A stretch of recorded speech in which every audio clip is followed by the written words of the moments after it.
മത്തി, അയല, ഷെൽഫിഷ് പോലുള്ള മീനുകൾ. വെള്ളം ടേസ്റ്റിൽ ആസിഡിക് ആണെങ്കിലും ദഹന സമയത്ത് ആൽക്കലൈസിംഗ് എഫക്റ്റ് കാണിക്കുന്നു.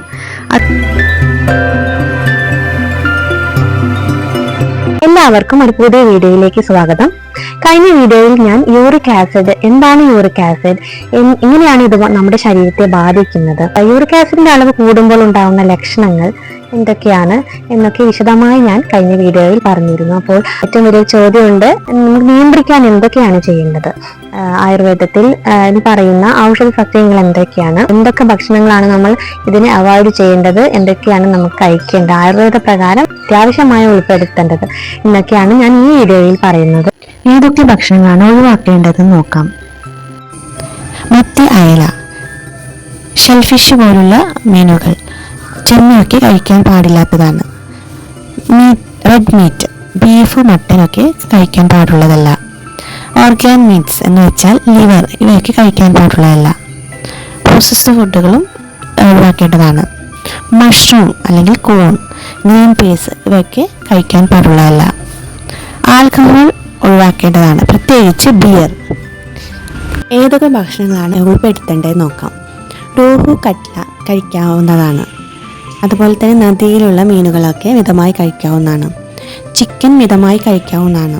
മുട്ടയുടെ വെള്ള കഴിക്കാവുന്നതാണ്. വെജിറ്റബിൾസ് ഏതൊക്കെയാണെന്ന് നോക്കാം. ക്യാരറ്റ്, കക്കിരിക്ക, മത്തൻ, വെണ്ട, പാവൽ ഇവയൊക്കെ കഴിക്കാവുന്നതാണ്.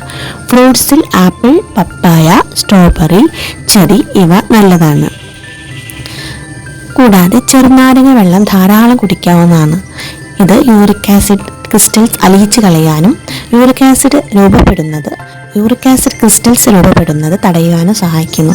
കൂടാതെ ഇതിൽ വൈറ്റമിൻ സി ധാരാളം അടങ്ങിയിട്ടുണ്ട്. കൂടാതെ തേങ്ങാവെള്ളം, ഗ്രീൻ ടീ ഇവയ്ക്ക് നല്ലതാണ്. ചെറുനാരങ്ങ വെള്ളം ടേസ്റ്റിൽ ആസിഡിക് ആണെങ്കിലും ദഹന സമയത്ത് ആൽക്കലൈസിംഗ് എഫക്റ്റ് കാണിക്കുന്നു. അതുകൊണ്ട് തന്നെ യൂറിന്റെ pH കൂടുകയും അത് യൂറിക് ആസിഡ് കിഡ്നി വഴി പുറന്തള്ളാൻ സഹായിക്കും.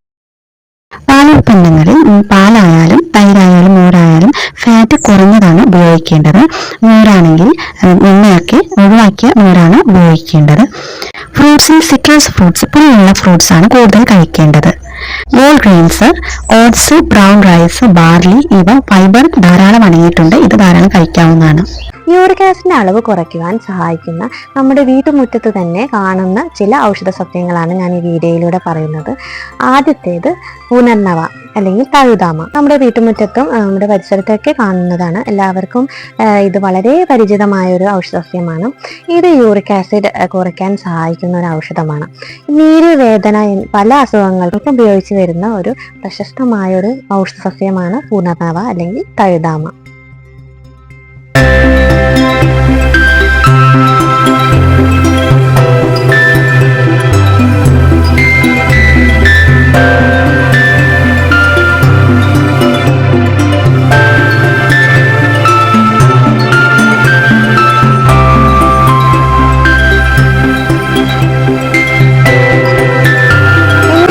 ഇത് വീട്ടിൽ ഉപയോഗിക്കാൻ പറ്റുന്നത് എന്ന് നോക്കാം. തഴുതാമയുടെ 10 മുതൽ 15 ഇലകളെടുത്ത് നമുക്ക് വെള്ളം തിളപ്പിച്ച് കുടിക്കാവുന്നതാണ്. 2 കപ്പ് വെള്ളം എടുത്തിട്ട് 1 കപ്പായി വറ്റിച്ച് കുറയ്ക്കുക. ഈ തിളപ്പിച്ച വെള്ളം നമുക്ക് 2 നേരമായിട്ട് ഒരു ദിവസം കുടിക്കാവുന്നതാണ്. ഒരാഴ്ച മുതൽ 2 ആഴ്ച വരെ നമുക്കിത് തുടർച്ചയായിട്ട് കുടിക്കാവുന്നതാണ്.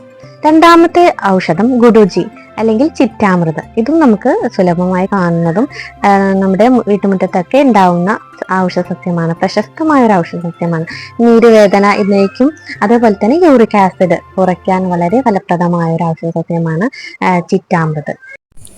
ചിറ്റാമൃത്തിൻ്റെ തണ്ടാണ് ഉപയോഗിക്കുന്നത്. ഇത് കഷ്ണങ്ങളായിട്ടാണ് നമുക്ക് ലഭിക്കുന്നത്. 2 ഇഞ്ച് വലിപ്പത്തിലുള്ള കഷ്ണങ്ങളായിട്ടാണ് ലഭിക്കുന്നത്.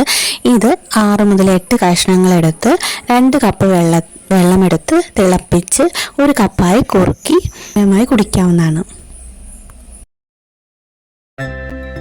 അപ്പോൾ ഈ വീഡിയോയിൽ പറയുന്ന കാര്യങ്ങളൊക്കെ നിങ്ങൾക്ക് യൂസ്ഫുൾ ആവുമെന്ന് കരുതുന്നു.